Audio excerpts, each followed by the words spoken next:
Daddy's talking to himself again. In this video, I'm going to be making a Kuksa style cup from this Sapele bowl blank and a piece of Sapele dowel. Stay tuned, see how I got on. I start by mounting the worm screw into my Easy Chuck and then mounting a Sapele bowl blank onto the worm screw. Here's a Robert Sorby 3/8 bowl gouge and I'm starting the shaping process. And truing up the blank at the same time. And here I'm just creating the tenon on the bottom. I'd actually glued an extra bit of Sapele on to do this so I didn't waste the depth of the blank.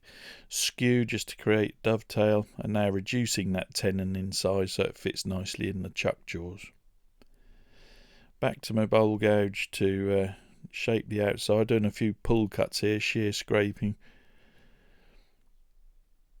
just to get that shape right, working backwards and forwards across the side of the cup, or the bowl of the cup, till I've got a nice curve. Then I switch to my Robert Sorby extra heavy duty square nose scraper, and this just removes any little ridges. Removing the blank from the worm screw, turning it round and mounting it into the Easy Chuck. Making sure it's nice and tight. And here I'm truing up the face, just truing up the top with a couple of pull cuts. Now using the 3/8 bowl gouge again just to start the hollowing process. It's very, very dry, dusty wood.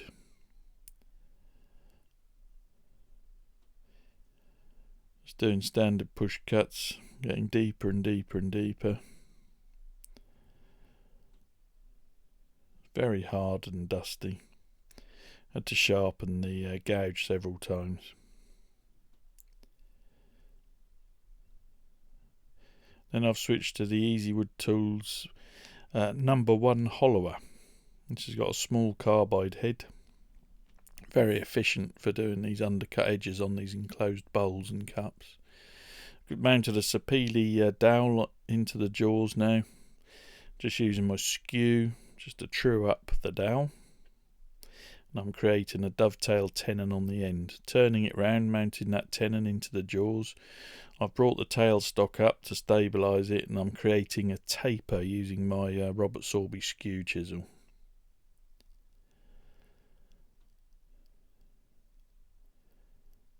Just working my way down the blank. Now using the skew and the spindle gouge to create the round end to the handle. The Robert Sorby spindle gouge here, just getting some nice shape on there.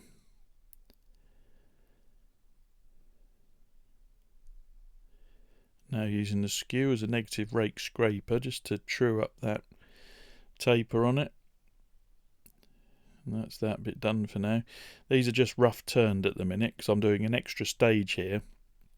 This is not necessary, it was just an experiment really. I'm stabilising the Sapele by using some stick fast stabilising resin. So I'm submerging that, weighing it down and putting it into the vacuum chamber. Here it is in the vacuum chamber, and you can see all the air fizzing out of the wood. I've then wrapped them in foil and put them in the oven for several hours, and this Sapele does take several hours to cure. It's something to do with the wood, I think, and also the size of the pieces. And then they're back on the lathe to true them up. Much harder now they've been stabilised. I'm using my Easy Wood Tools Easy Rougher here, just to true up the blanks. Getting the shape right.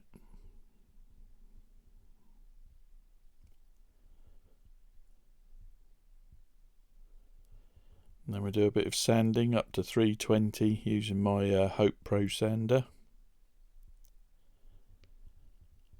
And then we're truing up the inside using the Easy Wood Tools Easy Finisher.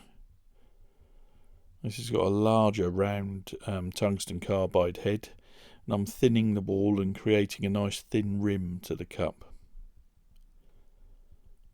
So this has got undercut walls. It's sort of an enclosed bowl really. A bit of power sanding, up to 320 again. Yorkshire Grit, original first. I apply a generous amount of that. And then we then work it with the lathe running. It starts off quite gritty and it gets finer and finer and finer until you get a really lovely lustre on the wood. And then it's to Yorkshire Grit Microfine to get an even finer finish. And it really does work well on this stabilised wood. You can see it's a whiter, creamier consistency. Working that. And working the inside and the outside. And I'm using a leather pad that I've made for my Pro Sander pad. And I'll show how I made these leather pads in a future video. Just working that and removing all the excess. Then taking it off the chuck, turning it round, using a bit of cloth just to protect the rim of the bowl from the chuck jaws, and cutting off the excess cloth. Now I'm finishing the bottom. I'm just cutting away that tenon using my Easy Wood Tools Easy Rougher. So I've got a nice flat bottom to it and a nice curved transition round onto the side. I'm just working that round, just getting that nice transition.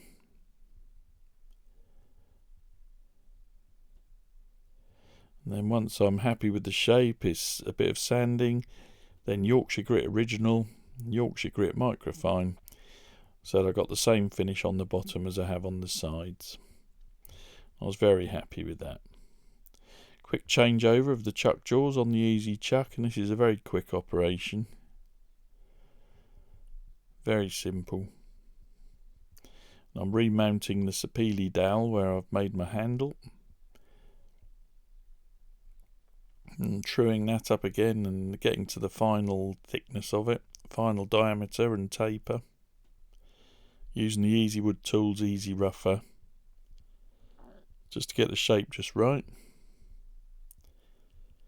And then Robert Sorby Spindle Gouge again. Just getting a nice curve onto the end of the handle.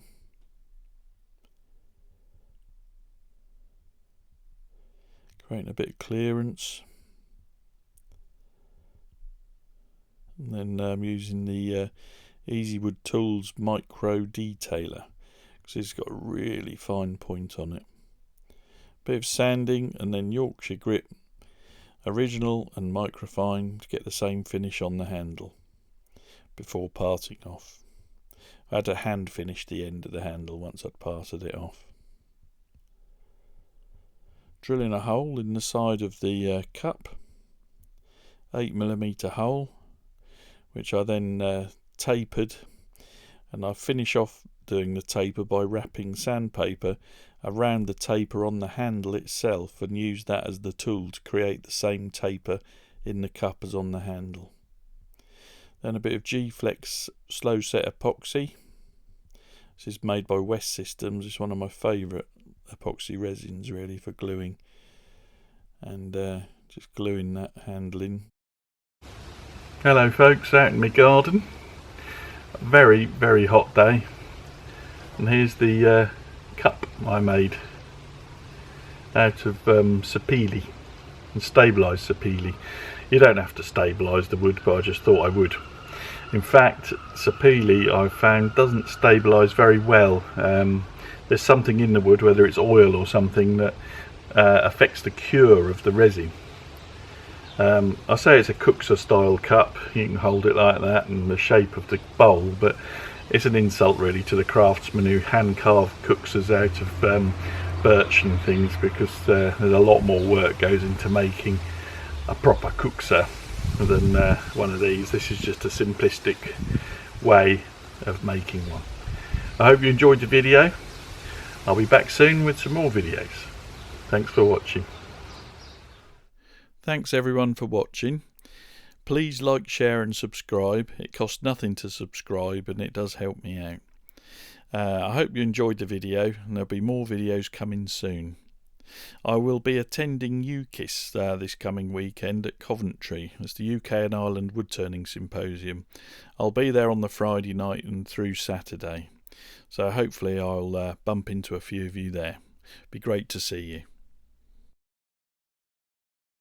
More rubbish coming soon.